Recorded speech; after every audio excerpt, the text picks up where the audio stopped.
platform do you all typically use at ESCP? We use for teaching, we use Blackboard, and which is very good. And then we use as well Zoom and Google Hangout or Meet. Yeah. Okay. Those are the three predominant ones.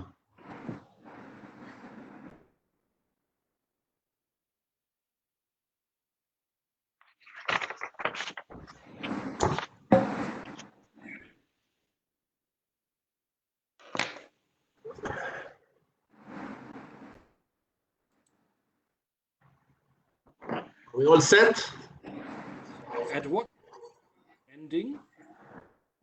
Should be 75 minutes. That is going to be 8:15 IST. That's what the 75 minutes total. Okay, 75 minutes. Okay, that's great. Yeah, we should be starting in a couple of minutes.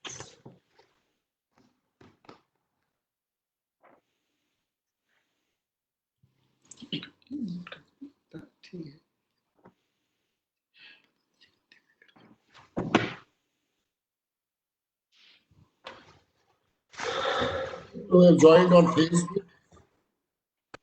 We are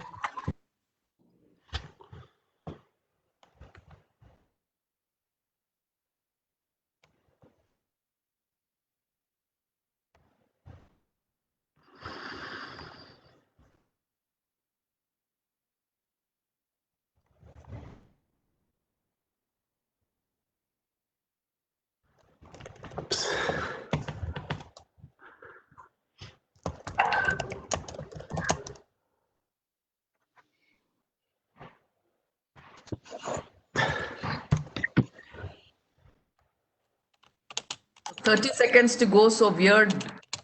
30 seconds. Yeah.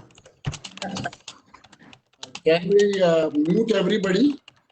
And we will start in next 30 seconds. Yeah.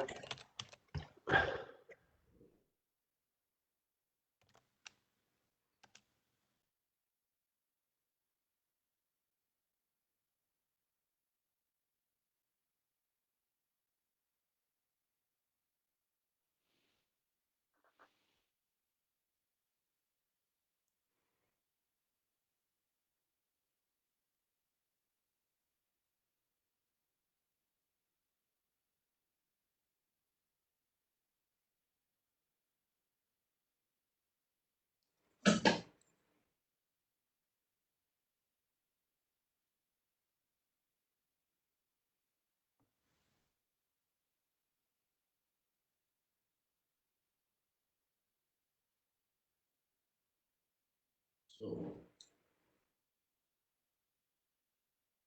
yeah, good evening in India. Good afternoon, of course, in Europe.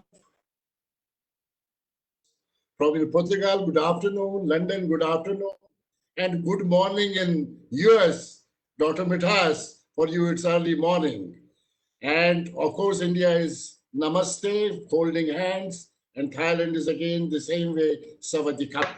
So that is the way these days we all don't shake hands and we use our power of namaste and Savadikap, which is part of our lives.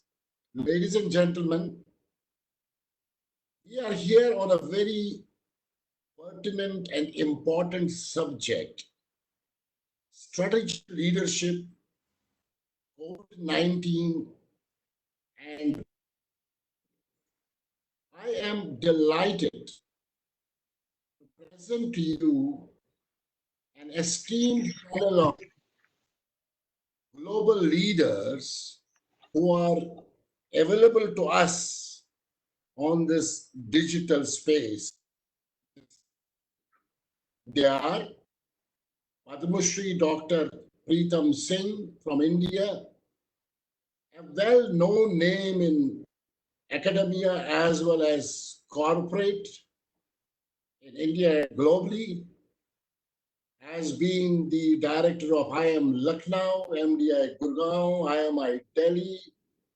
In fact, he is known as a CEO profile of academic institutions, building business models. He built the power of education excellence in India and globally, and is on the board of directors of many organizations. Has written almost 9 books. I can go on as profiles beyond my introduction, but I need to move forward. Welcome Dr. Preetham Singh to this evening.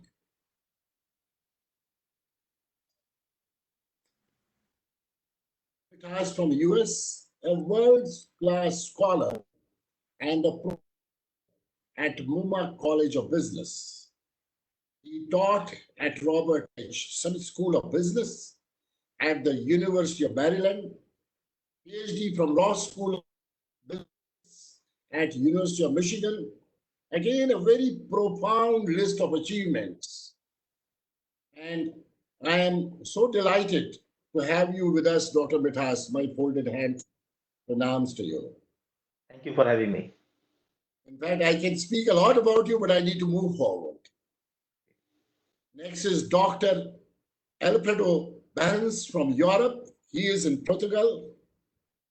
He is one man who is again very passionate and lectures at IME Business School and member of Advisory Council of Golden Studies think tank. PhD from University of Cambridge. A great profile, a great human being full of a lot of passion. I need to move further and again welcoming with my folding hands. Then I move to another great personality of this evening, Dr. Davide Sola from UK, London. Graduate from ESCP Europe, a very outstanding speaker of strategy. Professor Sola is one of the foremost professors of strategy in Europe. Very deep knowledge of crafting strategy, organizational strategy, and again a long profile. Welcome, Dr. Sola, to this evening. Thank you very much for being with us. And last but not the least, our very profound woman power of excellence, Dr. Asha Bhandarkar from India, a very distinguished professor of organizational behavior, IMI Delhi, passionate leadership coach. She is again on board of various organizations, and recent one being the largest Punjab National Bank in India. Dr. Bhandarkar has been part of the book with Dr. Preetham Singh, many books together. Very powerful management and leadership books. Dr. Bhandarkar, thank you very much for your all the support. Not only coming this evening, you have been one of a great supporter to this event. I can say personally, I am grateful to all the 5 doctors of leadership, I can call you, with your permission. I can say 5 professors of leadership to be with us and share your thoughts on leadership, that too strategic leadership, COVID-19 and beyond. Ladies and gentlemen, COVID-19 caught all of us worldwide, all of a sudden, irrespective of caste, creed, gender, nationality, religion, or color. It did not see the level of a person. COVID could bounce on an ordinary person in a village, in a city, or a street, or a housewife, or a working professional, or a politician, or a businessman of any level. Such is the impact of this pandemic that it's around us. We are all feeling in the beginning that this is something to do which will probably go off. We probably did not, as human beings, could not take it seriously.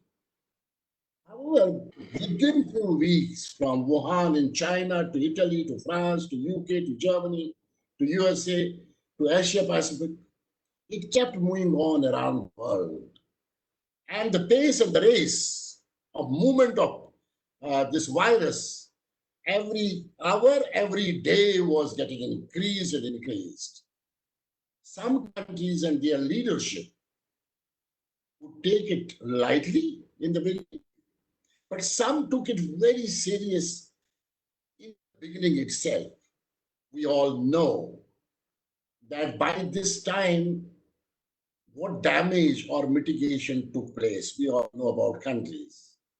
It was the time of sudden breakage of virus, which visibly we could see how some of the leaders of various nations took action fast, while as some were slow in understanding the impact it could have on the human lives.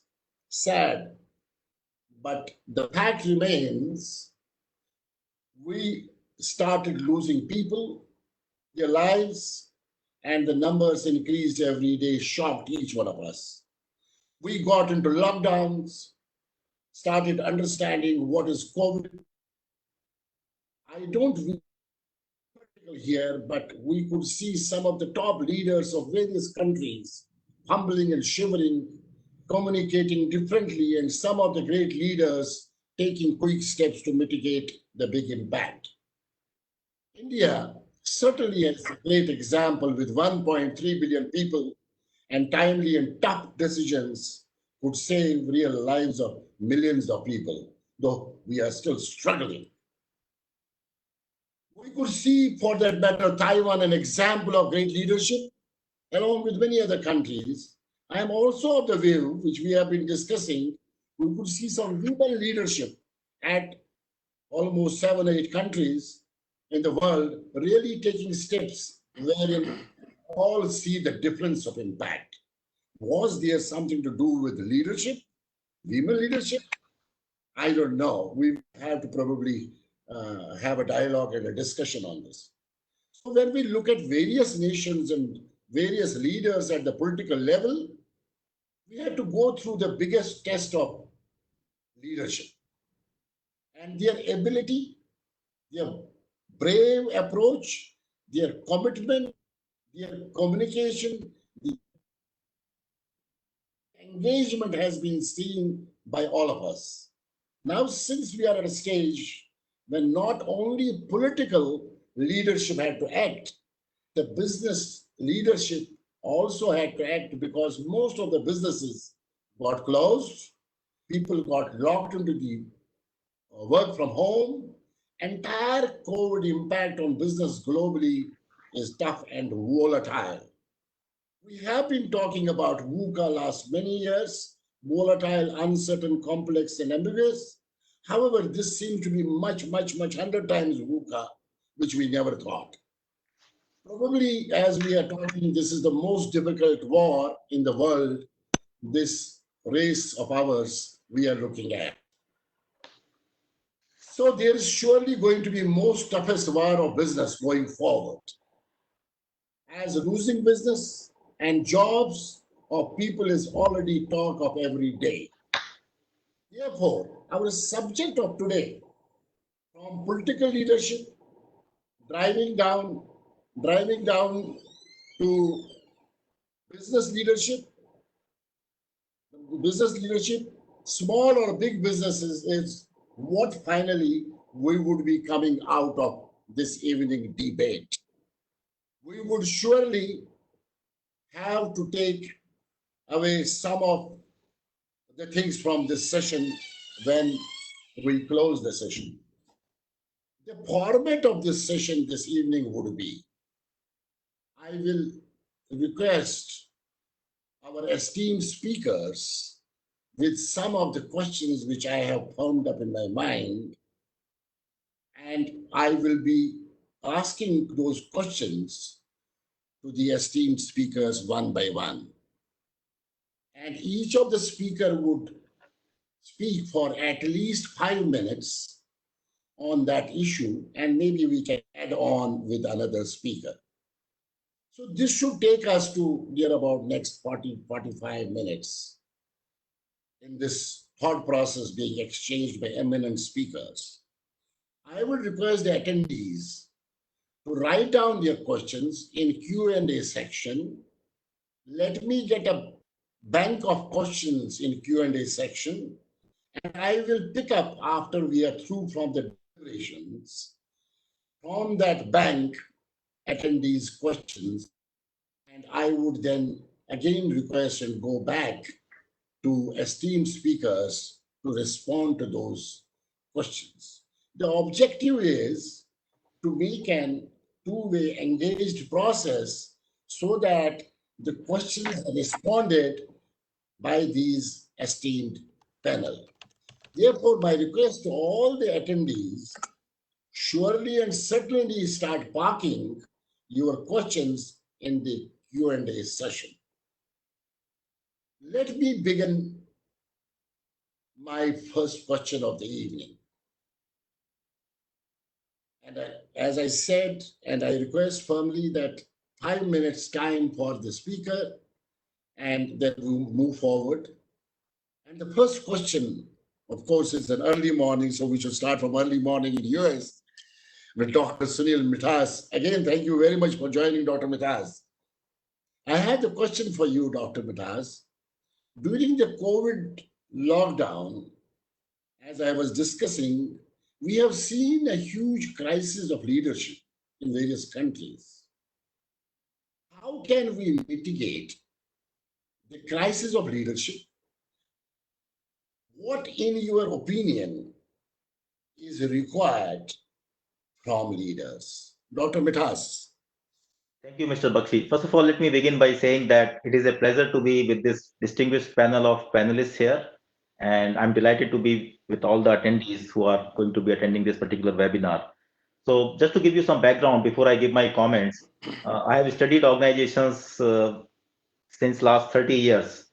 I worked with large corporation for first 10 years of my life, and last 20 years I have been studying organizations as an academic. I have studied the transformation of very, very large corporations. I have also studied how companies create digital resilience. So when I'm thinking about the crisis of leadership that Mr. Bakshi just alluded to, I'm thinking about leadership at various levels. One can look at leadership at the national level. One can look at leadership at the world level. For example, you can think of World Health Organization, United Nations, bodies like those. You can also think of academic leaders. So you can look at leaders in different industry sectors. And as Mr. Bakshi was saying, then we can get down to the leadership at the organizational level. So much of the focus that I will have in my comments will be at the organizational level. So thinking about this issue of what leaders could have done correctly, or how do we think about the crisis of leadership, one has to think about the what I call as the how is it that organizations can create or leaders can create what I call as organizational resilience capability. So the kinds of events that we are seeing today, these are once in a lifetime kinds of events. At least this event, this pandemic, nobody who is currently living has seen it, right? I mean, we know some stories that something like this happened in the 1918 at the time of Spanish flu. That was 100 years ago. So for most of the people who are living today, they would not have seen anything like that. So these are rare events which happen once in a generation, or sometimes once in few generations. The task for the leaders would be, how do we create a capability in the organizations so that we are able to anticipate events like these, even though they are extremely rare. So three things. One is, how do we anticipate, how do we develop a capability in the organization to be able to anticipate for rare events like these? That is number one. Number two is, how do we then cope with these kinds of things? So no matter, even if you are able to anticipate these things and you have a plan in place, once the pandemic starts, how do you then cope with that?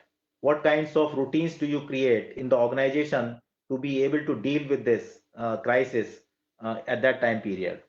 And the third thing is that, how do you bounce back from it? How do you adapt so that you come out of it stronger? So I call that as an adaptation capability. So there are three capabilities involved here: the capability to anticipate, the capability to cope and take action while the crisis is going on, and the third thing is, how do we come out of it uh, adapting very successfully so that we come out stronger rather than not be able to survive the crisis at all. So these are the three critical capabilities that all leaders need to think about. And when I say the leadership, I'm thinking about not the individual leadership. I think the primary responsibility of a leader is not to think of himself or herself and how do I get, let's say, high ratings, or how do I look charismatic, and what kind of a legacy I'm leaving behind, and so on and so forth.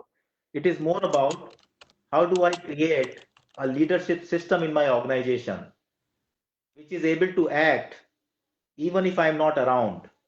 How do I create the kinds of capabilities in my leadership team so that everybody thinks like me, so that everybody is thinking about these three capabilities all the time? Are we preparing adequately? Are we anticipating? Do we have the capability in the organization to catch on to the weak signals? So, for example, if you think about this particular crisis, there were some weak signals, maybe in the month of December, maybe in the month of January. And I think at some point, the history will make a verdict on who were the most successful leaders and who were not as successful leaders. And they will be picking on these kinds of things. Who were the leaders who had the capability to pick on those weak signals when there was a lot of noise, right? Some leaders did their job at that time, or some leadership systems did their job, and others did not. It is not enough to just pick on the weak signals. It is also important to prepare for them. So the question is, do we have a blueprint if something like this were to happen? Now, it is likely that those blueprints will never be acted upon, but that does not mean that we do not even prepare the blueprint. So I think there is a saying that you prepare a strategy, and as soon as you get punched in your nose, all strategy goes haywire completely. But that does not mean that you don't prepare for the war. You still have to prepare for getting punched. What will you do once you get punched? Maybe at that time you will forget about your strategies, but you still need to have a plan. So I think the act of preparation, the ability to do some scenario planning, and being able to think through of what can go wrong and how do we prepare our organizations for those. So that is extremely important. Coming to the coping capability, uh, one of the primary responsibilities of a leader is to ensure that not only do they read signals correctly, but they don't minimize. If there is a serious crisis going on, it does not help to deny its existence. So accept the reality rather than living with nostalgia that maybe things will completely evaporate, or maybe engage in wishful thinking. That does not help. So the point I'm trying to make here is that it is not enough to be a cheerleader alone.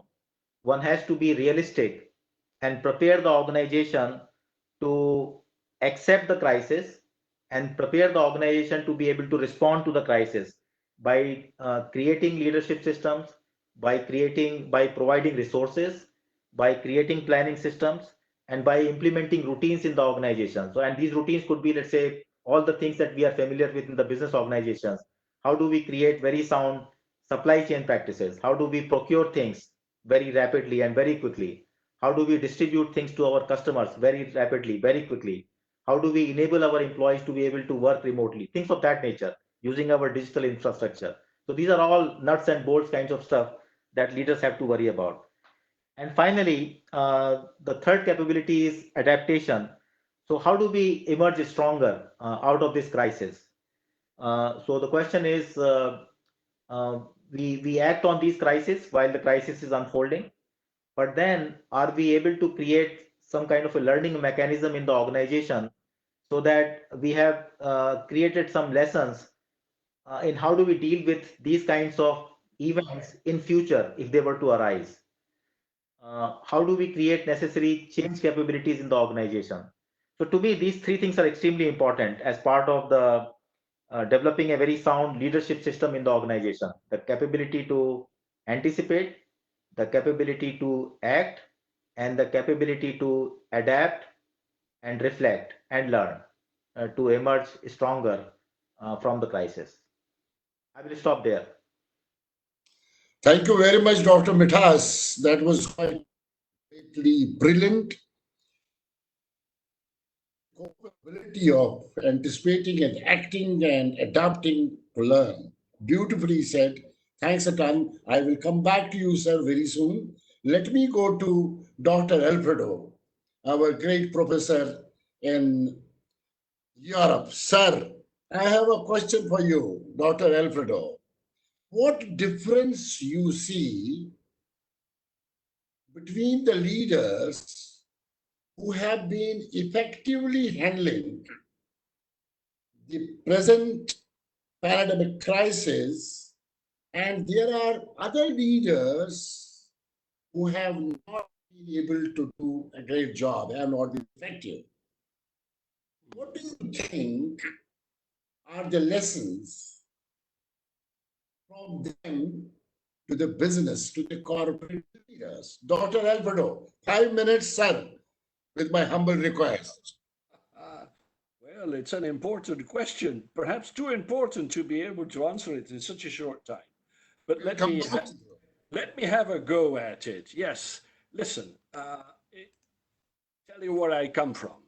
It was about March, and many of our students in Salamanca were getting into quarantine. So I asked one of them and tell them, would you mind helping me to ask the students, other students, former students, our network, what do they expect from this situation? And quite frankly, then there wasn't much information because, as Sunil was saying, you need to read the weak signals. But the signals were not really there. Most business people outsource their knowledge. They sort of listen to The Economist, for example. And if we look at The Economist in January, there was nothing. There was nothing in January 11th. There was nothing in January 18th. By 25th of January, The Economist came up with a cover on India. And yes, there was some information about China, but in January 25th, The Economist was telling us the world is better prepared than ever to stop the coronavirus. Then, of course, then, if you were a business leader, if you were an academic, then what should you do? I mean, just forget about it because there was not much done. So, what was the mindset before COVID 19? We trusted the market. We were brought up in a self regulating market that would allocate resources and provide rewards. That was nice. The rewards would be fair. But during the last 50 or 60 years, we found out that the ratio between the top paid and the lowest paid in a corporation multiplied by 13. Now, that doesn't sound very fair in terms of allocation of resources, but it led to an enormous amount of charges, cartoons all over the place. Yes, and people were getting increasingly annoyed, and there was conspicuous consumption, people just burning money, taking cruise ships in the Mediterranean. It was fun until COVID arrived and we realized that we were not paying enough. We were not equipping enough those that would take care of us, our lives, the lives of our children, our families. There were not enough ventilators, there were not enough gowns, there were not enough masks. We were unprepared, as Sunil was suggesting that we should be. So what I did with my students was, well, listen, I mean, an economy needs to get organized. It can rely on the market or it can rely on centralization. And an economy has values. Some of those values enhance solidarity, take care of my people. On the other hand, the others are a bit nativist, business first, my business first. Now, if we can put that into a map, a Cartesian map, a plane, which is what we use, we will have Angela Merkel in the top right quadrant. Very market-oriented, very solidarious. And we would have Trump in the bottom right quadrant. Very market-oriented, but nativist. Decoupling from all associations that he had in the world. Building a wall to keep all Latin Americans outside. And we would have Jair Bolsonaro in Brazil, surrounded by military people, very centralist and very nativist. The Amazon is ours, literally, for my friends. On the top left quadrant, we will have Xi Jinping. Very solidarious. No, it's a person that can put a bowl of rice in front of 1.5 billion people deserves to be saluted. But he's also very centralist and perhaps a bit too controlling. So between those four quadrants that we have a lot of people in between. And I will not pester you with those details, but this is the map of what I saw at the time that was the frame of mindset that was governing our relationships.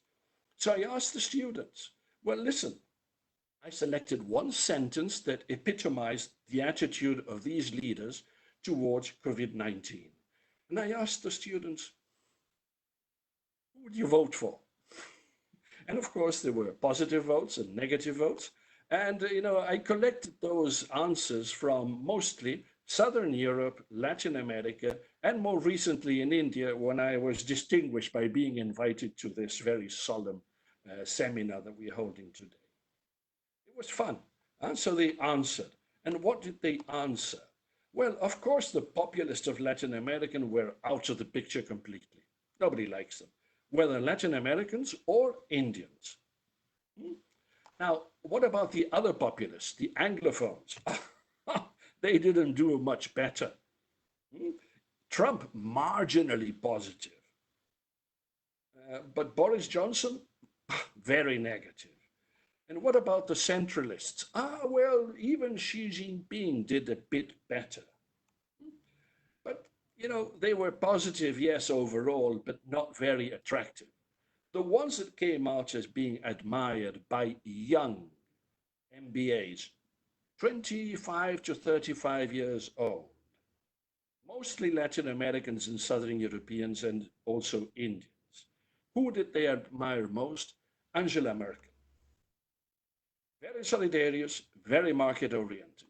So what we have to understand is what was it that they had in mind? Because of course, let's forget about the populists. They were not appreciated by anyone. But what did they had in mind when selecting Merkel, Jacinda Ardern, and Sanchez? Well, these people were offering hope, empathy, and collaboration. They were also offering preparedness, justice, biased for those that needed it most. I mean, access to a ventilator would not be decided by who pays most, but who needs it most. And of course, there would be a vocation for service, serving the people, and peace, peace between people in the world. Those were the main attitudes that we collected from the newspapers and media about why were these leaders more effective. Now, if you want to draw lessons from this, you have to bear in mind where we are coming from. The background. The background was people were very uncomfortable with inequality across countries and within countries. People were laughing at people that paid for a cruise in the Mediterranean and it was stranded and the captain fled the ship and left everybody around. And they realized that the people that they depended most on were not adequately paid or equipped. So that background generated an enormous amount of conspiracy theories. There is a lot of negative thought around that will have to be overcome. It's not a matter of being a good leader, it's just being able to communicate and persuading.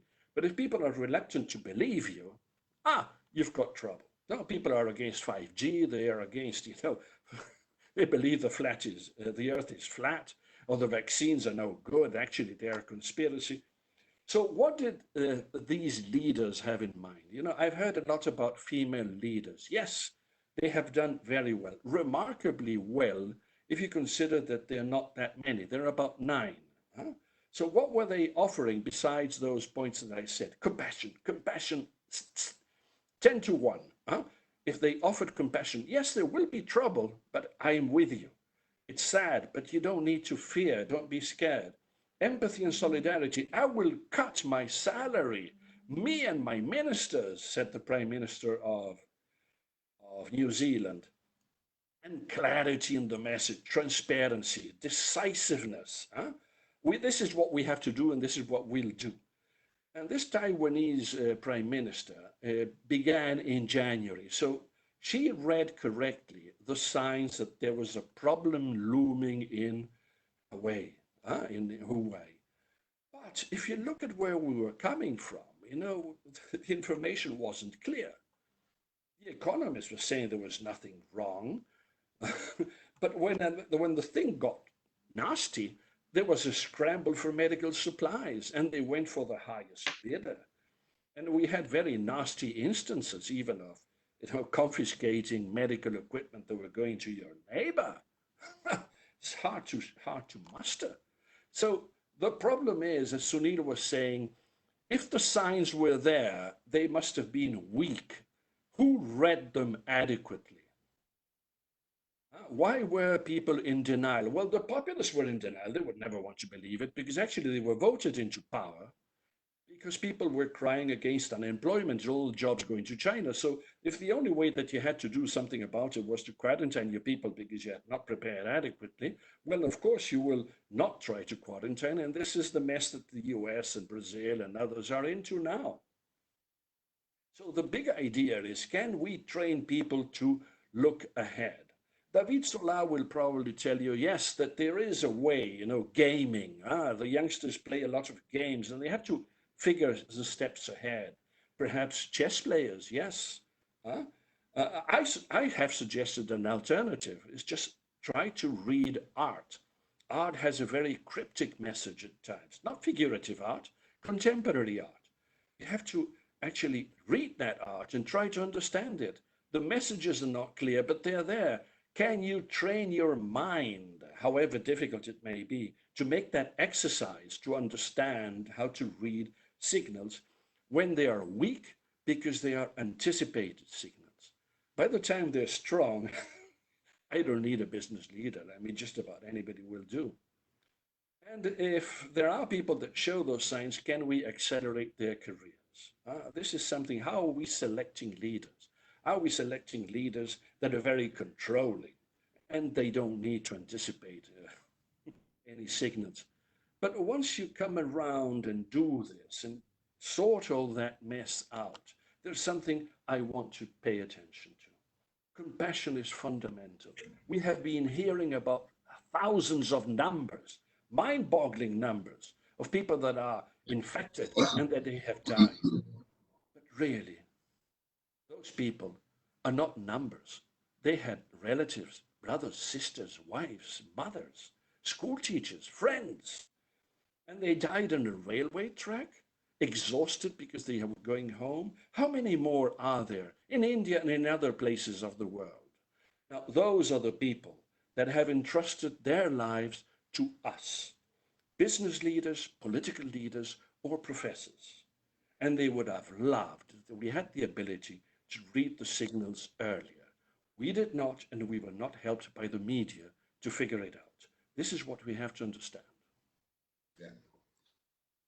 Thank you very much, Dr. Alfredo. It was really a beautiful case study, little long. Thanks a ton for sharing that case study. It took us to the entire journey. Now, after Dr. Alfredo, I am going to our great professor from London, Dr. Davde Sola. Your questions are for you. What do you think are the new opportunities thrown up to us by this COVID crisis? And how do we really handle them? And these are some of the new opportunities beyond COVID crisis as well. You have 2 to 5 minutes, and for your talk, I'll be very happy and delighted. Well, you get an Italian to follow a Brazilian, then we got a problem in timekeeping. But anyway, I will try to be as succinct as possible. So I would divide the question that you kindly posed to me in 2 parts. One that is more business, and one that I like to think a little bit about beyond COVID. So from a business perspective, I think I will not be mistaken if I say that you can look 3 different big opportunities, which pretty much most companies are looking at. Have they got the skill to do it? That's a different question. But most companies now, 3 months down the problem or 3 months at the crisis, they will have worked out their turnarounds. They will have worked out the crisis. We are not more in crisis mode. We are now, how do we get out of this? And I can see 3 domains or 3 areas where people, they look, yeah? Or they see this in a positive side, which I like to give it a positive twist. So the first one is, of course, out of this crisis, there is complete new businesses that will be created. And I call, paraphrasing much more famous professor than me in strategy, this there will be blue oceans. Yeah, so that's the first level of opportunity. Completely new industries, like everything to do with contactless, will just exponentially grow. Disinfectation will exponentially grow. So here you see examples. So for example, there is a Danish company that has skyrocketed its orders for UBD robots. That were a very, very, very niche market, only for very high risk sites, where those few robots were sold, and now they will be used for any factory where there is food, any office building. So that is what I would call a blue ocean. But of course, there are new businesses. I'm in contact with a couple of tech startup that they deal with face payments. Yeah. So because you will need to handle as little as possible money or any exchange, cameras with face recognition will be used instead of going there and tap your mobile phone or tap your contactless card. And that's the first category, is what I would call opportunity deriving from complete new markets that will be opened up by this. Then there is a second one, which is probably even more shorter term, because it doesn't really involve new technology development or new product development, new supply chain development, but it's basically scaling up by adapting existing product and services to the new normal. So here you can imagine people that they deal with thermal scanners, that all of a sudden they are in high demand. And think about fashion brands that all of a sudden have a new category called face mask. Here, it's basically scaling up existing categories or existing products to new extent and being very capable of doing that. And the third one, which is much more internal, yeah. So internal to companies, and we all know that leadership has to do change. And we all know that 9 out of 10 incumbent company is going to, some degree, some digital transformation. And digital transformation, guess what? The biggest impediment or the biggest barrier to change was adoption. And guess what? In the last 3 months, adoption was a complete, was a normal part of life. I mean, imagine yourself, probably 6 months ago, we would have been into a very nice hotel in somewhere in beautiful India, holding this conference in front of people. But then the technology, because of necessity, we all went online.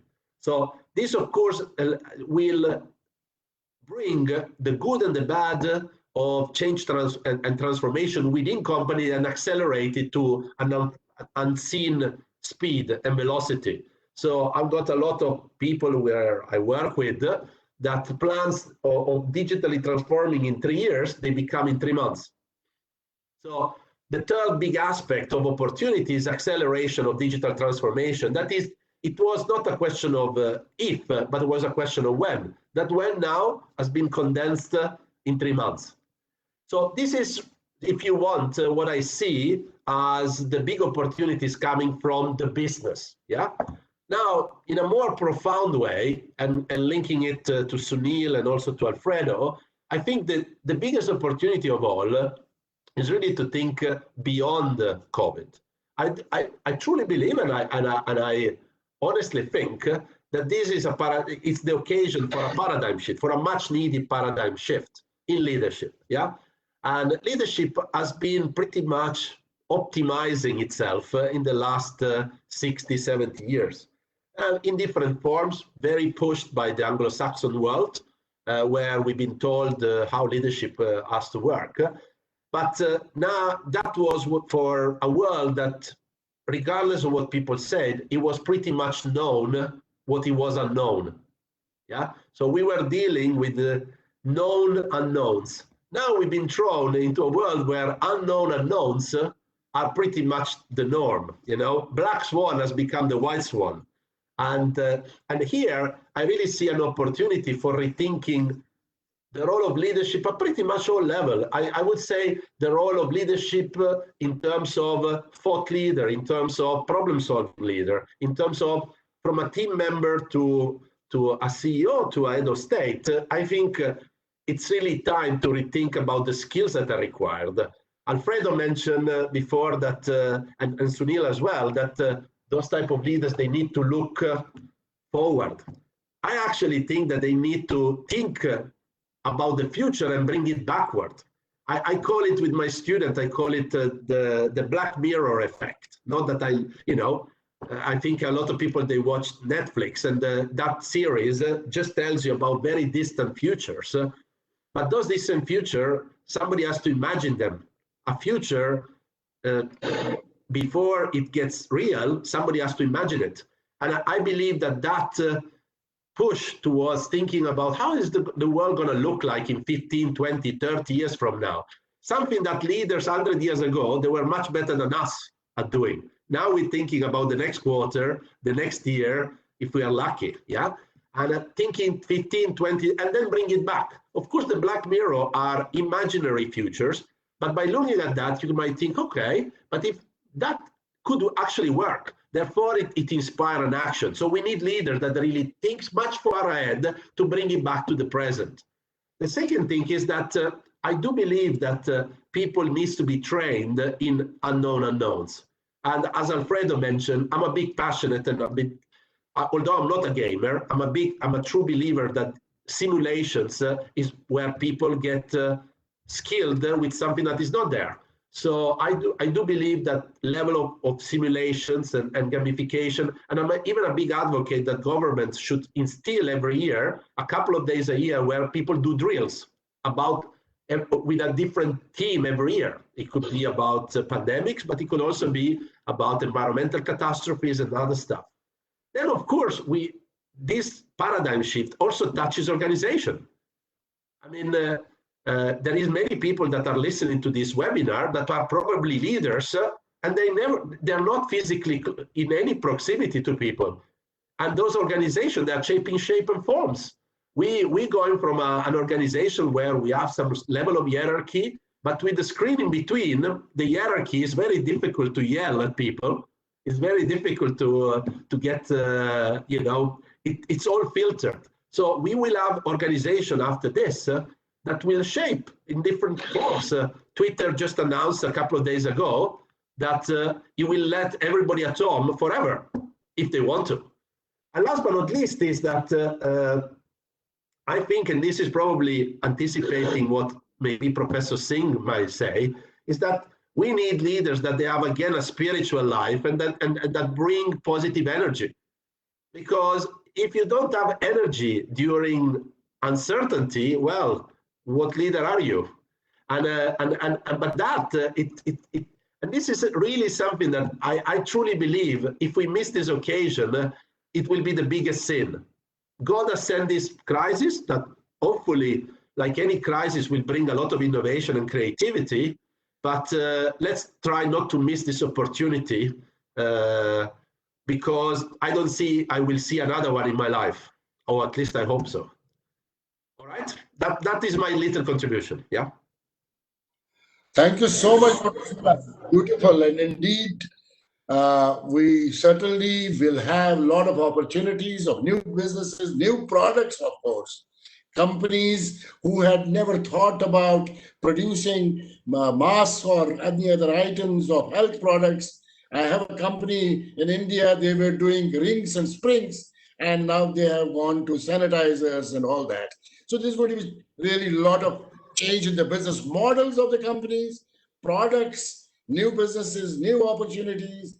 And I like the statement, in such a turbulent times, the leaders' positive energy and positive attitude is something which is very important and significant to move forward.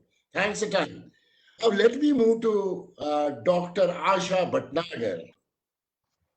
And she is among us on the power of this leadership. I mean, all the 5 doctors of leadership, we have a lady doctor.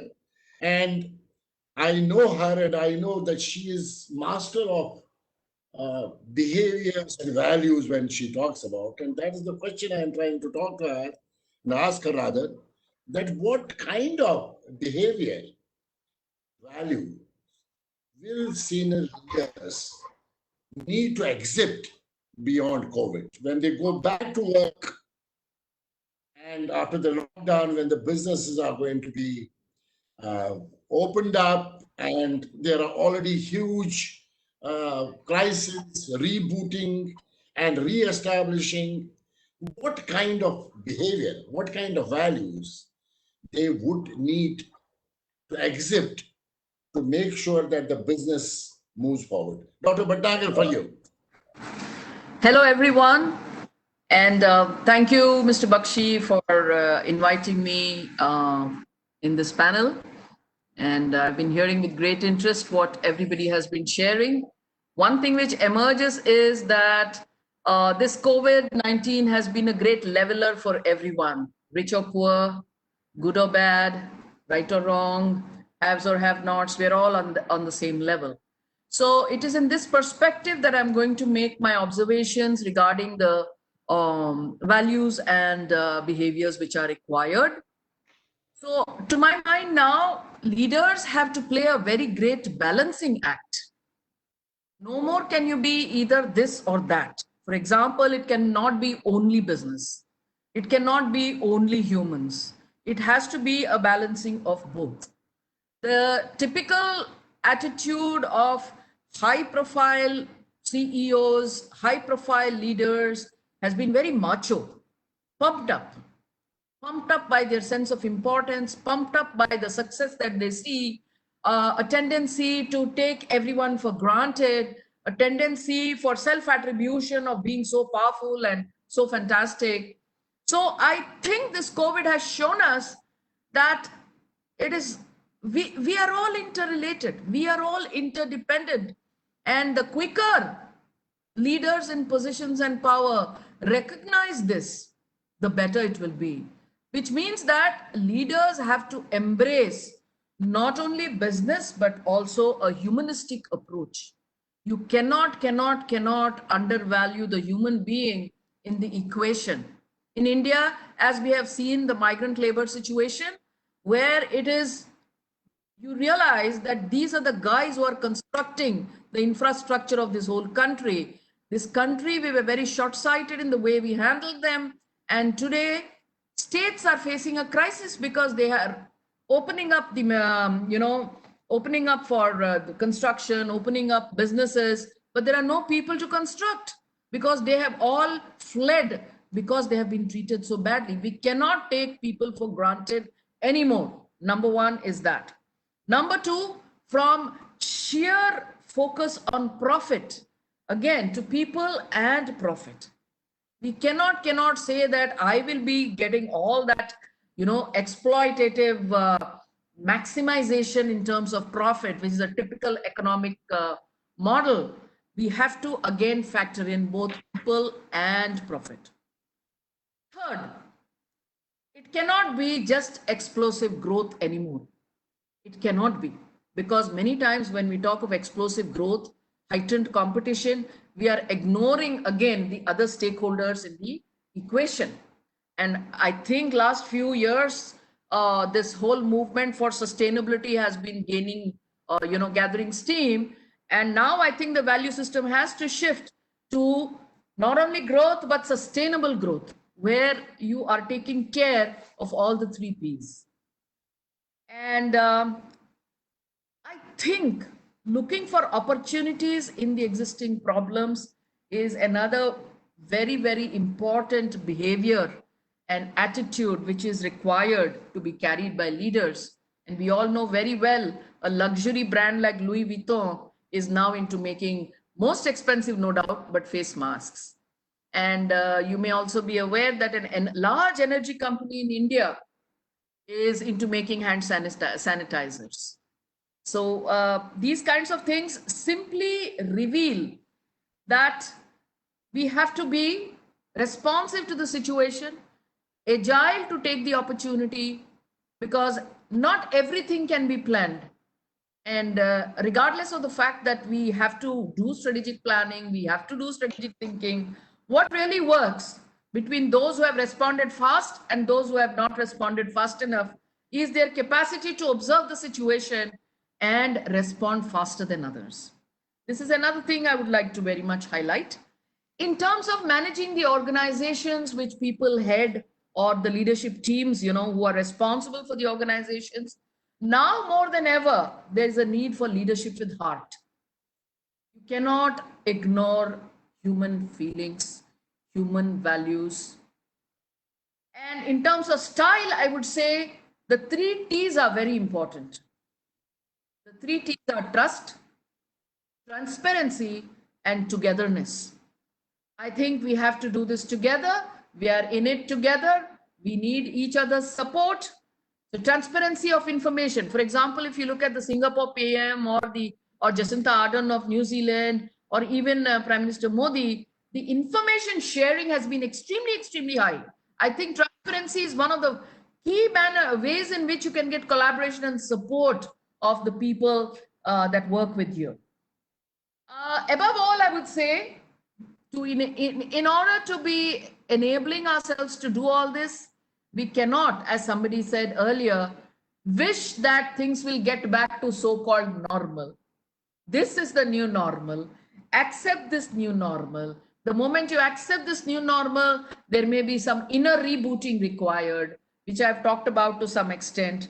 But I think as human beings, we need to have greater humility. We need to value all, and we need to value the importance of interdependence and cooperation. I'll stop at that for the time being. Thank you. But Dr. Bhandarkar, sorry, Dr.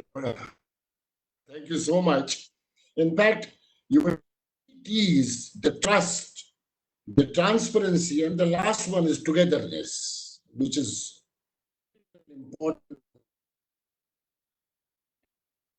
from heart.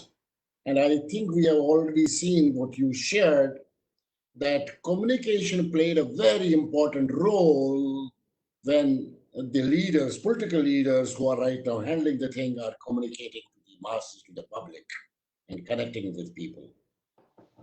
Very relevant. And now I would like to go to my guru, Padma Shri Dr. Preetam Singh. Sir, again, pleasure of having you here.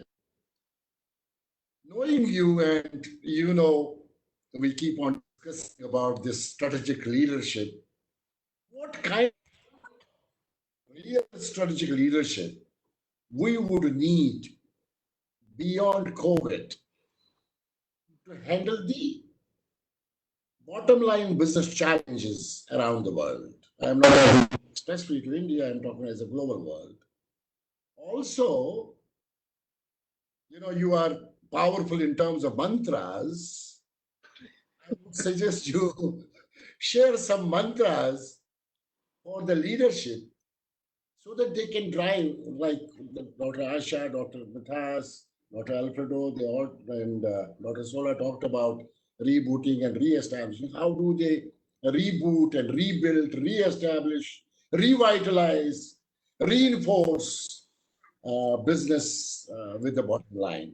So, two questions in one. It is, what kind of strategic leadership, so far as business challenges are concerned, handling this COVID, and what are those mantras for leaders to drive the business bottom line? What do you say?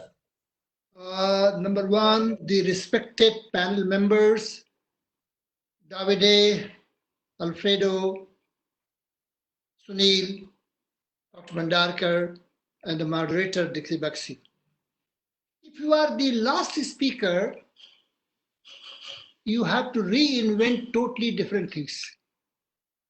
Because many times what you plan to speak, those things have been spoken by all the four speakers here. That. So I was really wondering what to say and what not to say.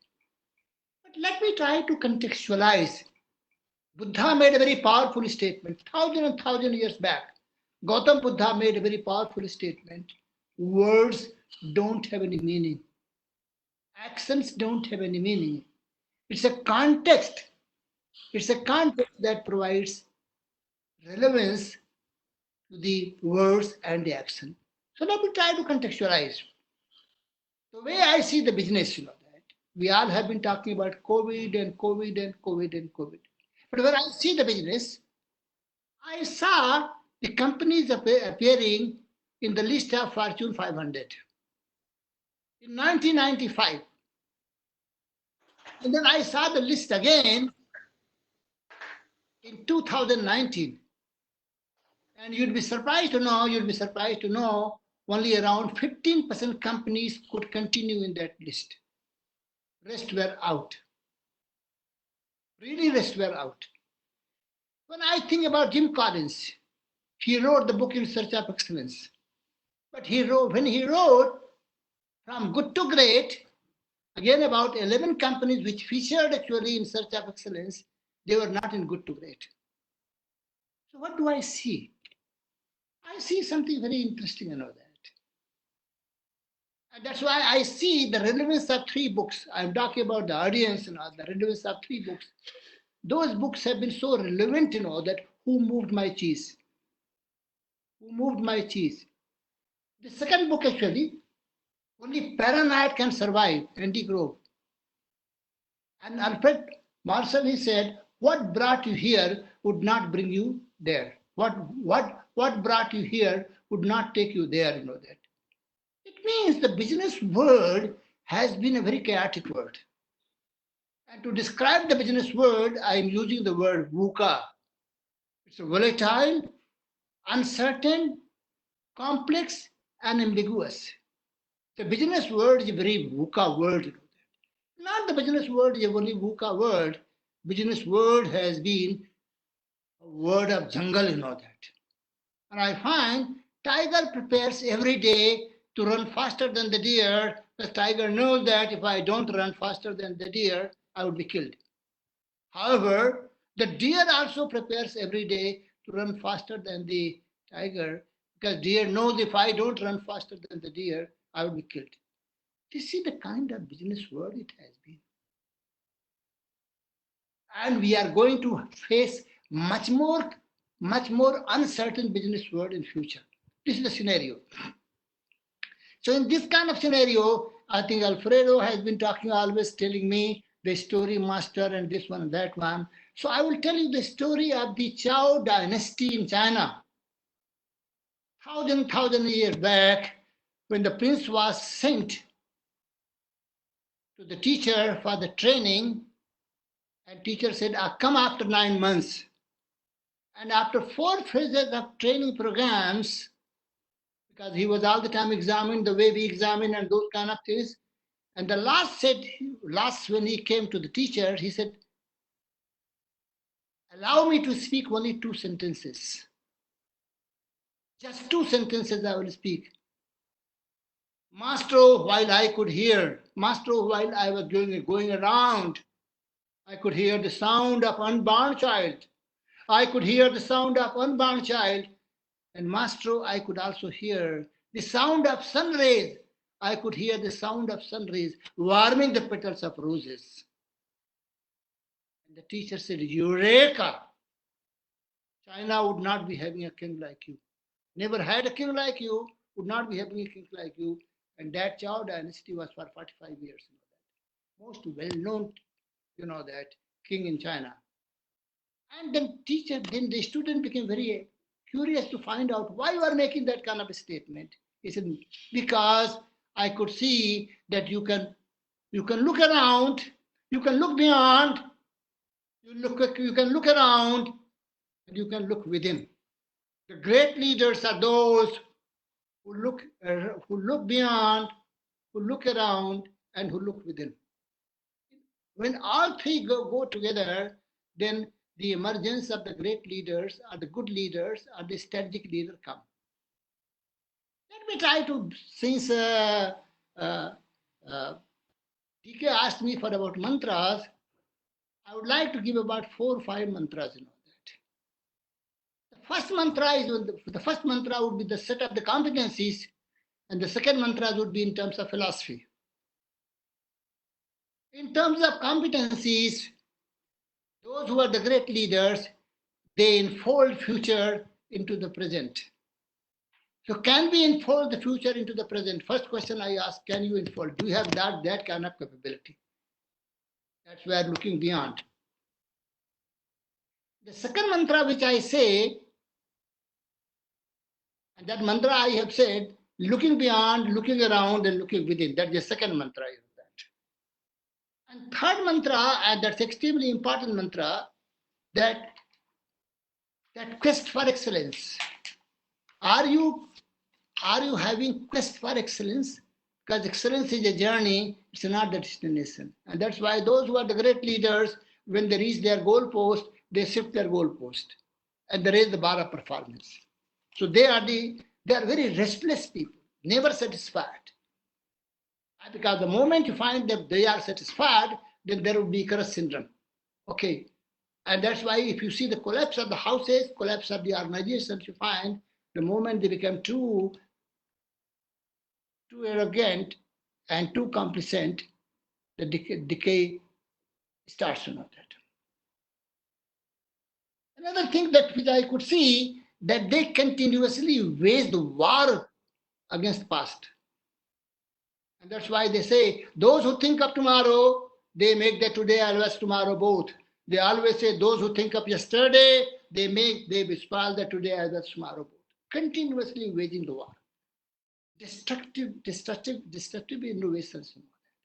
And that's why they would like to build a new church every day. And not, it's a story from Greek mythology where the church was being built, that first decision was, let's build a new church because whatever is happening here, because we don't have the church and we don't have to go for the morning prayer. And when the congregation took place, they said, well, it must have a new church. And they're dancing, giggling, and laughing. And then the second resolution was that we must build a new church in the place of the old church, because this would be a great tribute to the old church. They said, fantastic, nothing can be better than that. And the third resolution was very intriguing resolution, which I see in the business houses. And the third resolution was a new church must be built without destroying the old church. The new church was never built. That's why those who are the great leaders, they continuously wage the war against the past, that. And that's very important. And Dr. Bhandakar said something about the speed. Who would be having the first mover advantage in all that? And that's why there is one story by Mullah Nasruddin, and Mullah Nasruddin has been a great philosopher and a great thought leader in Middle East and all that, very well known. So one young traveler was going to Makkah, and he asked a question to Mullaji, how much time it will take for me to reach Makkah? And Mullaji was cutting the wood nearby the road. He didn't look towards him. He didn't reply. He asked the question second time, more loudly, can you tell me how much time that will take for me to reach Makkah? Again, there was no reply from Mullaji. He said, you must be different then.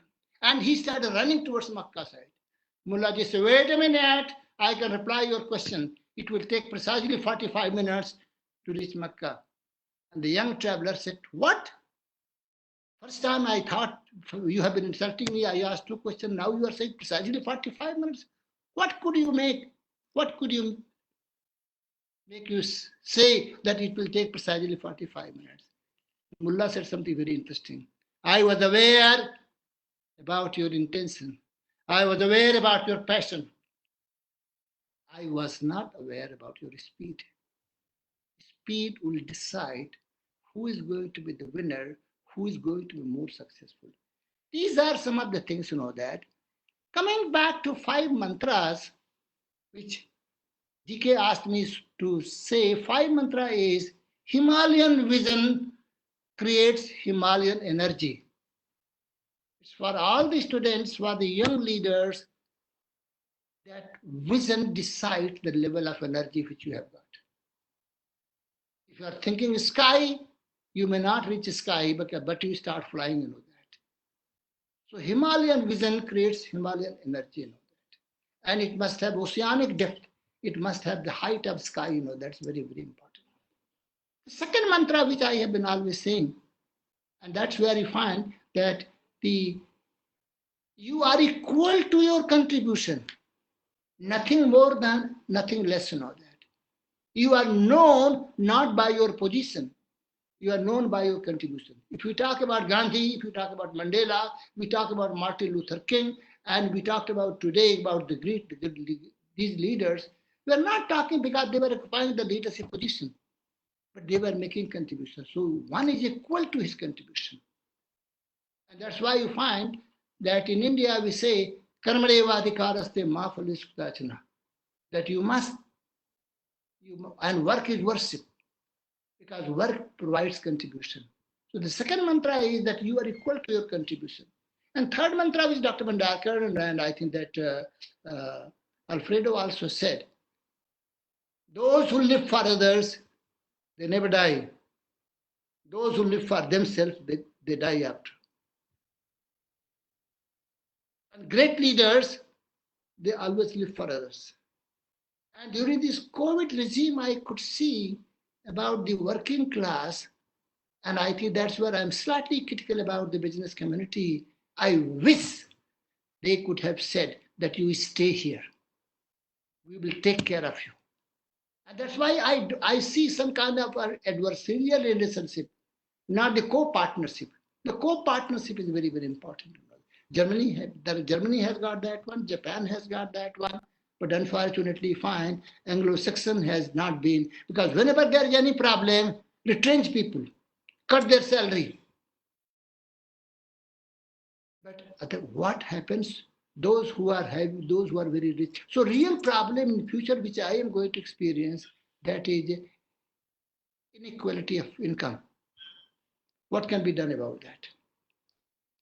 And the fourth mantra, and that is extremely important mantra, and I find that life begins from death. We must be continuously prepared. We must be continuously prepared to do things differently. That's why I say, don't do different things only.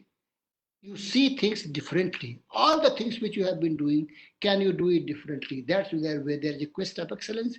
There is a quest of innovations. And the last point, which I would like to say, what leaders say, people don't care. What leaders say, people don't care. What leader does, people care about that. And that's where you find that those leaders, so the leaders, they are examined every day. What do they do? Whom they meet? Where they go? What is a transaction taking place? And I remember very well, that's why if someone asked a question to Gandhi, that what prompted you to become a naked fakir? You come from a very affluent family, son of Diwan of Rajkot, all along educated in England, you know that. But what prompted you to become a naked fakir? Gandhi said something very interesting. This country never heard the language of kings and emperors. This country never heard the language of kings and emperors, but this country always heard the language of naked fakirs and saints. Gandhi followed Indians. Indians followed Gandhi. We can really learn something about the constituency management, and fantastic constituency management by Gandhi. And I think that, and that's why today, if you ask my opinion, there is servant leadership. There is a need for servant leadership. There is a need for this shepherd leadership. There is no need only leading ahead. And that's why Gandhi said, don't lead ahead, don't lead behind, don't follow from behind, walk with people. This is the time where we have to walk with people. You know that. And I think that we did some kind of, why the leadership role is going to be important. Dr. Bhandarkar and myself, we are working on a book, that. It's known as Towards Sustainable Competitive Edge. And we find out about 7 pillars or 7 levers which ensure competitiveness, like cost leadership, quality leadership, customer centricity, and speed, and those kind of things. But 3 factors that came very powerfully. The first was ranked as strategic leadership. And that's where actually DK is discussing strategic leadership. The second was, and that was very important, and strategic innovation, continued innovation. And third was the ethical governance, that. And that's where I find, but I was asking question, who leads to innovation? Leadership leads to innovation. Who leads to ethical governance? Again, people lead to ethical governance. That's why people power is going to be extremely important power. Now, coming back about today, I am talking about 5 Qs. I will take only 5 Qs. Physical quotient. Sarir madhyam khalu dharma sadhanam. That you find, that's why you must have seen that those persons who have been practicing yoga, very few number of people got corona. Yoga is extremely important to know that. And the second Q is IQ. And third Q is EQ, emotional quotient. And fourth Q is social quotient, which Dr. Bhandarkar talked about that. And last is known as ethical quotient. And that's why Lincoln made a very powerful statement.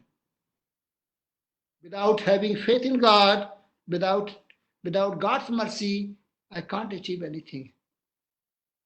Without God's mercy, can't achieve anything. With the mercy of God, I can achieve everything. So I have got so much faith in Almighty, a superpower. And Mandela also wrote, somebody asked a question, how you could survive for 27 years in this room and all that. And Mandela said something very interesting. Two lines made me survive, and that was, I am the master of my destiny and the captain of my soul. Those who are the leaders, they always believe that they are the master of their destiny and they are the captain of their soul. Thank you, DK. I hope that I have taken 5 minutes and few seconds. Thank you so much, Dr. Singh, and I certainly like this Himalayan energy and Himalayan vision. And, we are being watched as leaders, and that is the test of leadership. And thanks all esteemed speakers. I would now quickly go to some of the questions which have come up, and I would request each one of you to respond to those questions. So question number 1 is for Dr. Mithas. Dr. Mithas, this is a question which is coming in. This question is quite good question for business leadership. What would be the KRAs for CEOs post-COVID? What would be different from pre-COVID? Maybe we could list top 5. Dr. Mithas, for you. And we will be very brief because we have some questions and then we have something additional to work on. Dr. Mithas, for you. One and a half minute.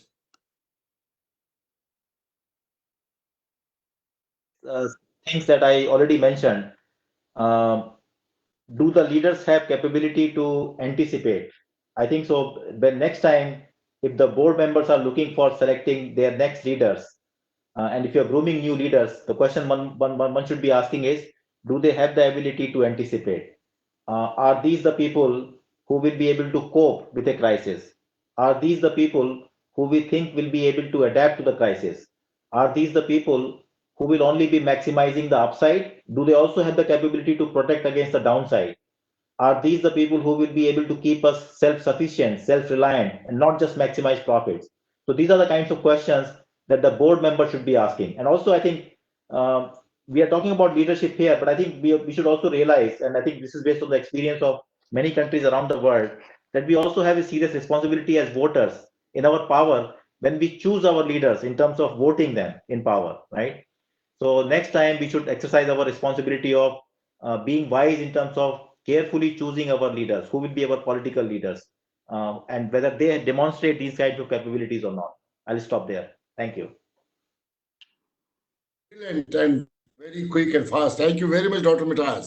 Now, my next question. If you want, I can add one more point. Please, please. When Alexander decided to go back to Greece after conquering 3/4 of India, people asked a question, why you are going? And he said something very interesting. I can see not my men are hungry. I can see not only my men are tired, but I can see my men have lost zest. My men have lost zest to move. The great leaders are those leaders who doesn't fight alone. He fights with the collectivity, that. So great leaders always create great leaders, that. And that's where I find, since Sunil is from MDI, do you know that MDI has given the largest number of directors in this country? My 1 point agenda was that Lucknow and MDI have given the largest number of directors. Somebody asked a question to me, what business you are in? I said, I am in the business of grooming leaders, academic leaders. Thank you very much.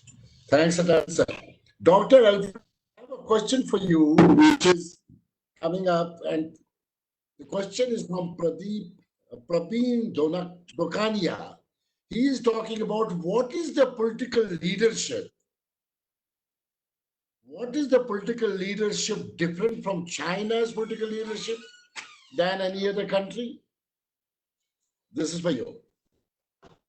Political leadership different from China and other countries. What is your viewpoint on that? Big question. Big question. Political leaders in China are leaders of clans. They are nurtured over a very long process. In Western countries, it doesn't really work that way. Think of Trump, for example. He became known essentially because he had a TV program, The Apprentice. No previous experience in managing anything of the sort of a public sphere. So the idea that a Chinese leader has to first lead a municipality, then a city, then a state, then a province, and then compete for being the leader of the country is a great school of leadership. It also means that it's very clannish. That's a drawback. But the main difference is that they don't come out of nowhere. Thank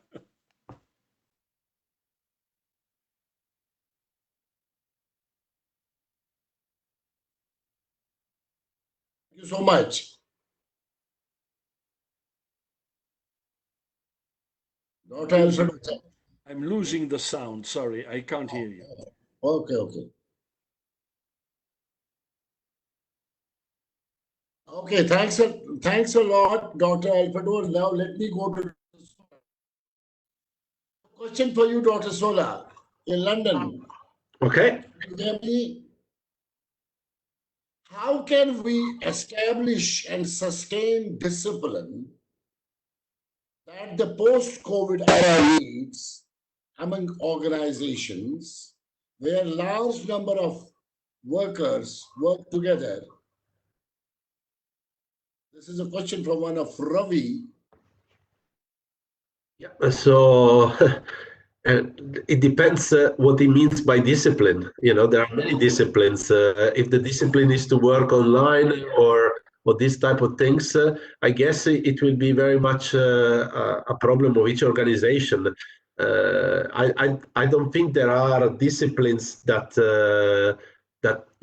every company has different things that are developing. So I'm not too sure if I understand the question, but what I believe organizations will need to keep doing is to open up and keep up a discourse within the organization about how to evolve or how to change vis-a-vis the external changes that are coming about, and also the internal the internal psychological impacts that those type of things have created. The fact of working at home has a lot of repercussion on the way you organize work, on the way you deal with issues between colleagues. There is very little, empathy anymore, because we are not trained to have empathy through icons and video calls. So I guess that there is a lot of new disciplines or literacies that needs to be developed if this type of world will last to stay, including we have not talked that our world is built on building relationship cross-border, and now for the foreseeable future, that will be very, very much limited. So I do believe that there will be new literacies that needs to be developed very fast for the people to thrive. But I'm not sure I answered the question, but that's my contribution.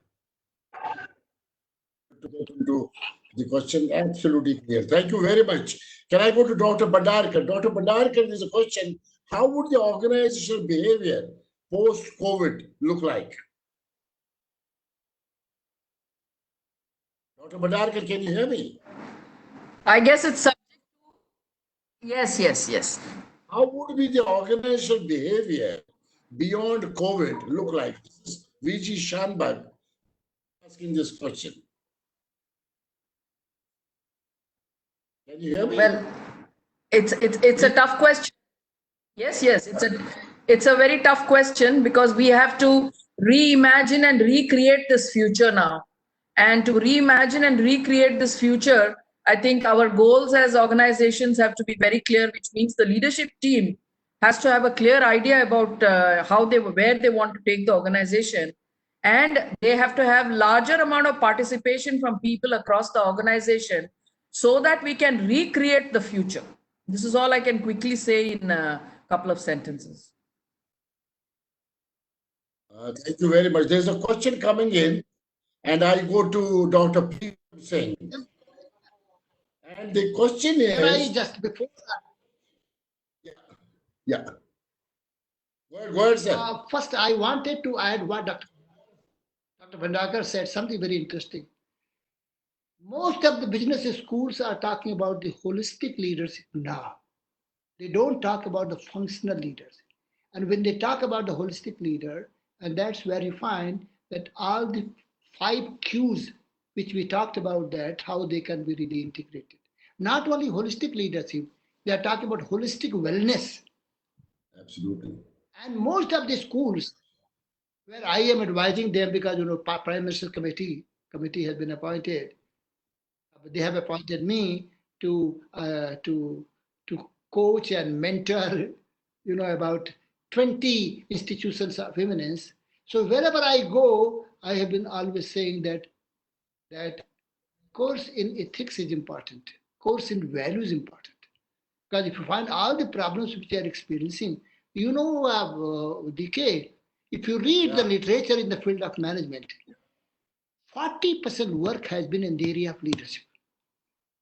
How come there is so much crisis? Again, we are discussing leadership and leadership and leadership. And any subject which you discuss more, I always say there is a crisis. So there is a crisis of leadership. So that's why we have to re-examine the whole model of leadership, and we have to get out from the behavior. We have to move from behavior to attitude, attitude to values, values to belief, and beliefs to philosophy of life. Unless there is a clarity about the philosophy of life, leadership can't emerge. Okay, come back to question to me. I'm sorry, Dr. Bhandakar, I had to add. A quick question and a quick response. Speed of the direction has to be with velocity beyond COVID. How do you make this statement possible in action?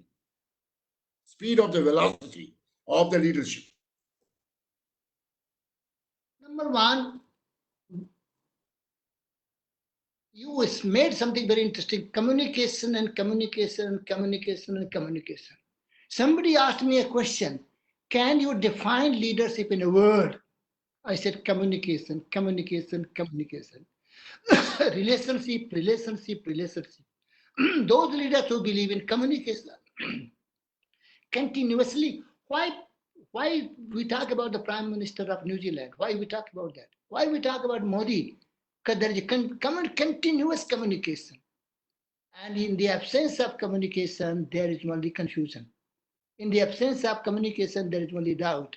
In the absence of communication, when Dr. Bhandakar talked about 3 T's, there is no transparency.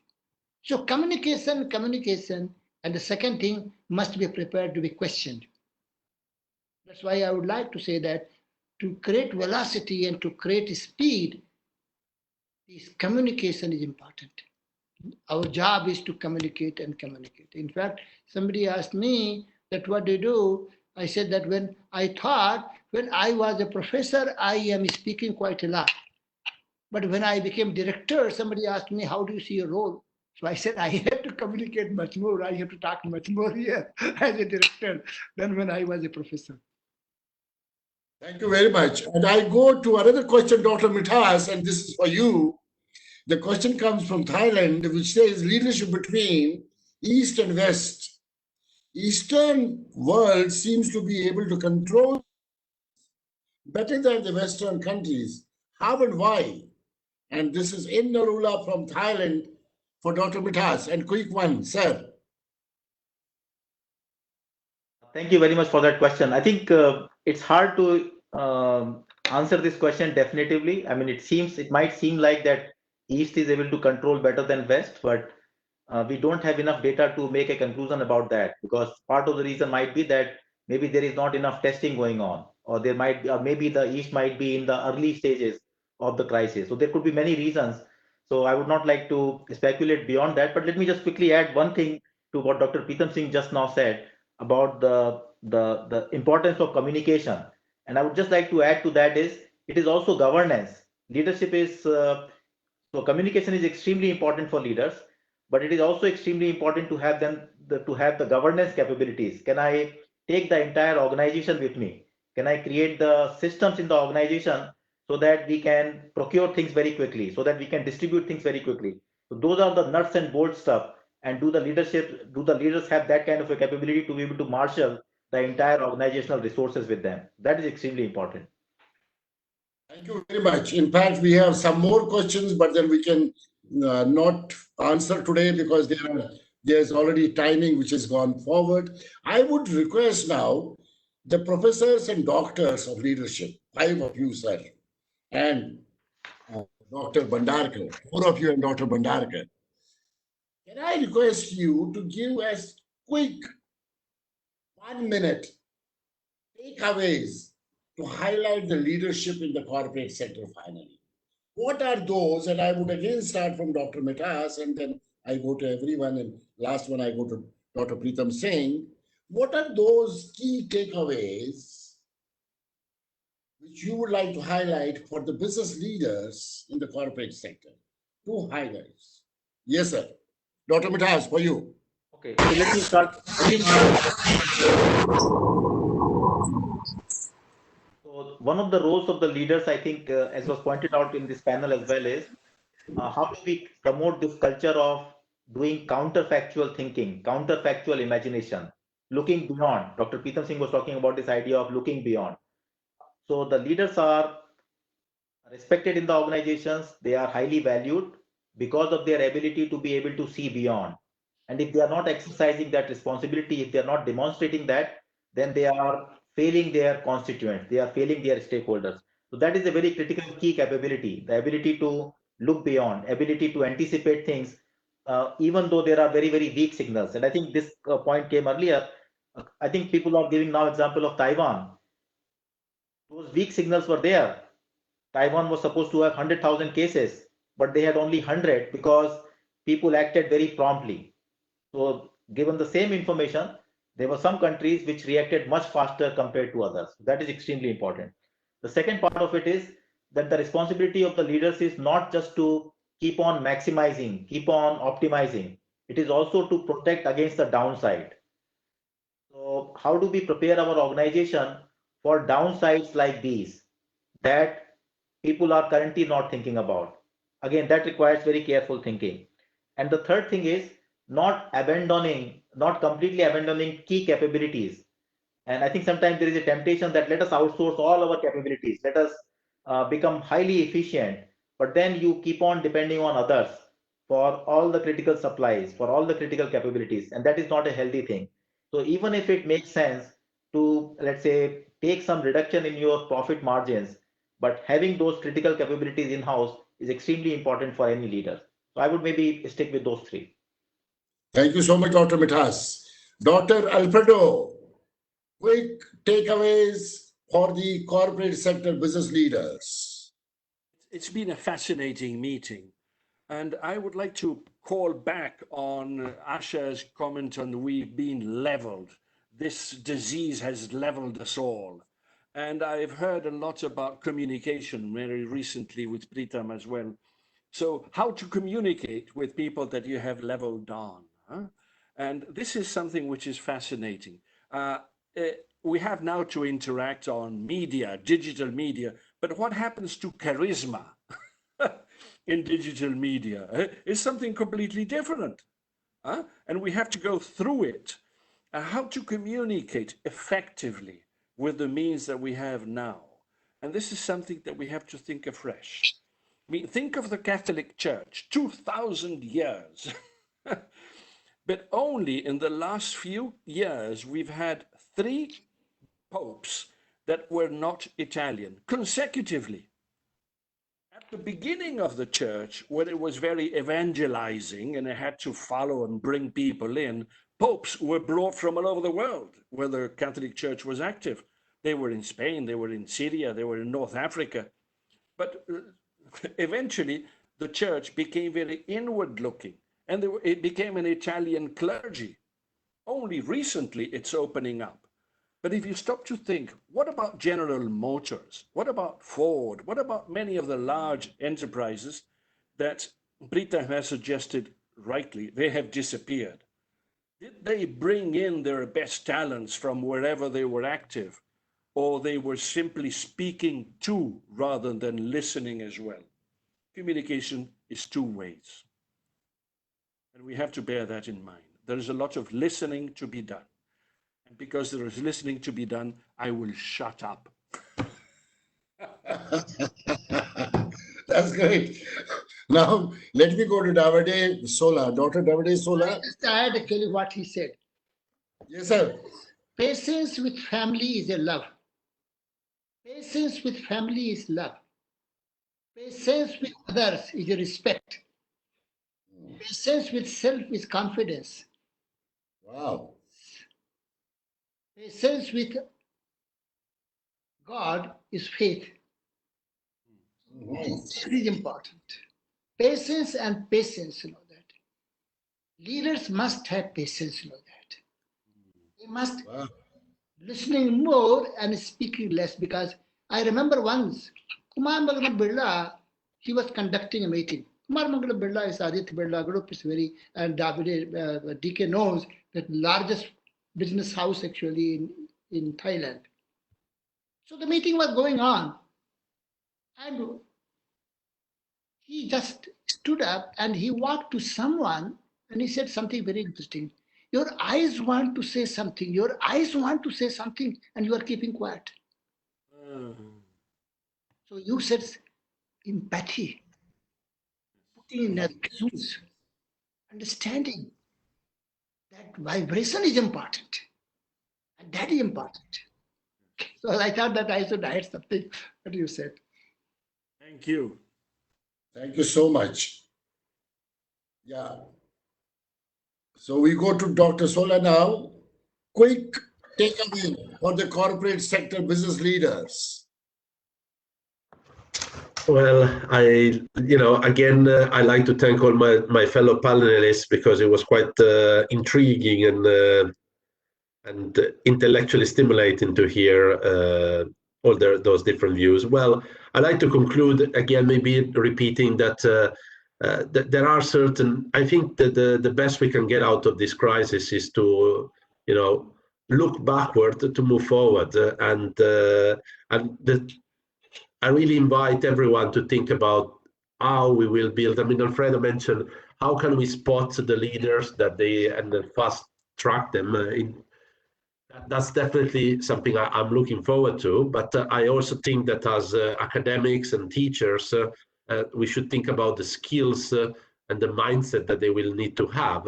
And among those, I like to remind that leaders need to really look backward from the future. So they really need to imagine a better world. And because if you don't imagine it in the first place, it will never happen. And imagination is always the precursor of reality. And the second one is, of course, that we need to get people to engage into being okay in dealing with the unknown, including death. Because all of a sudden we become extremely scared of death. But I grew up in a village where every day there was a funeral. So, and it was always a neighbor. So, because in the village we all knew each other. Now it seems that death is something that we cannot live with. Well, there will be no life without death. And that's something very, very important. That includes corporations. A lot of the big corporations will disappear. And I have no problem with that because somebody else will substitute them. And that will create, hopefully, a better, more sustainable world than the world of Asha. which I truly believe. And last but not least, building on the many insights and foresights of Professor Singh, I really believe that leaders need to think about their job, which is to create positive energy at all stages, including when all around is bad, because that is when we need them the most. And when everything, I don't need anyone to tell me that the world is bad. I can see it by myself. I like to see somebody that is thinking and give me hope, and then I can turn anxiety into some positive energy, which will help me to solve the problem. Hearing every day tell me that this thing we need to stay home and stay close, and yeah, I can see that. Tell me how I'm getting out of it. That's what I want to hear. Anyway, that's my little contribution, my 50 cents, and thank you for the opportunity. Requesting Dr. Bhandarkar, because I will request her at the end to quick summarize, but I would go to Dr. Preetham Singh. Quick two takeaways for the business leaders. And quick two takeaways. One first quick would be this too shall pass. This too shall pass away. So whenever people talk to me, there is a tremendous amount of anxiety, fear for future. I say this too shall pass away. That's one quick. The second one, Moses gave the concept of dreamland. It's a time where we should talk about what would be the dreamland of humanity for future. I think these two things are important. That's beautiful. That's beautiful. I would certainly like to thank each one of you for your contribution, but I would like Dr. Bhandarkar, Ashaji, taking a privilege, and just quick summarization of this evening before we close. It can be 1.5 minutes, and I know you're so that. So, Mr. Bakshi, you love to throw these googlies at me. I have made some, but now you're asking me to speak within 1 minute or 1.5 minutes. Challenge. It's just going to be a set of words then, and like a haiku poem or something like that. So, very rich melting pot of ideas. COVID, a great leveler. 3 key capabilities according to Mithas: to create capacity, to anticipate the black swan events, develop processes to cope in the situation, adaptation. These are the 3 things he emphasized very nicely. Alfredo talked about his study, and he talked about effective and ineffective leaders, and he highlighted the admired leaders who are like Angela Merkel and Jacinta Ardern and the Spanish PM, and their characteristics of hope, empathy, collaboration, justice, service, peace. This is what Alfredo brought to the table, and Davide brought a real positive note about the opportunities which exist if only we would see the opportunities and bring a transformation into our future. He highlighted about the blue ocean strategy possibilities, which is really, really happening now because there is a huge push because everything is breaking down. Dr. Preetham Singh highlighted the VUCA world. Dr. Preetham Singh talked about looking within, looking around, and looking beyond, which is a very beautiful capture of the state of mind which is needed for a CEO. He highlighted the need for quest for excellence, and in terms of mantras, Himalayan vision, desire to contribute, do things differently. What is important as a leader is not what you say, but also what you do. And today, in 21st century, operate with the spirit of don't try to lead, don't try to follow, walk with me. And lastly, he highlighted the 5 Qs: physical, spiritual, mental, emotional, social, ethical. I think that's 6, by the way. And lastly, what I brought to the table, I would say in 2 sentences. One is the need for, obviously, the leader's role is getting even more challenging. So the need to balance between profit and people, the need to balance, sustainability and business, and need to do an inner rebooting. And above all, what is standing out is your constant capacity to learn, to experiment, to innovate, to act. Thank you. Thank you so much, Dr. Bhattacharya. I think you were, instantly you could do it so beautifully. Thanks a ton. At the end, I would like to thank all the 5 doctors of and professors of this leadership. Padma Shri Dr. Preetam Singh, my holding hands. Thank you so much. Dr. Sunil Mithas, indeed pleasure to know you and having you with us. Dr. Alfredo, fantastic knowing you, Dr. Alfredo, and great thoughts. Dr. Davide Sola, it has been really great to hear your beautiful, the way you could present and give us your thoughts. And of course, Dr. Asha Bhadarkar, sorry, I'm getting it, Dr. Asha Bhadarkar, for the time and beautiful delivery of thoughts in order to build up a strong and sustainable leadership beyond COVID. And I, in fact, grateful to all of you, and I'm holding my hands and rather bowing because you are the professors. And I am thankful to attendees whosoever could participate. Some are on the Facebook Live, some here. I'm also thankful to Varsha of Global Talent, Noida, India. Of course, WebEx Cisco team led by Jagnish for all the technical support. Ladies and gentlemen, it has been a fantastic learning for me personally to get such brilliant ideas from these brilliant people from 3 continents. One side India, one side UK and Europe, and from US. At the end, a great good night to people in India. Of course, you have a great evening, Dr. Alfredo and Dr. Sola, and you have a bright day ahead, Dr. Mithas. And thank you very much. At the end, I would like to wish all of you a great International Day of Families, which is 15th of May tomorrow, as the leadership starts from the family.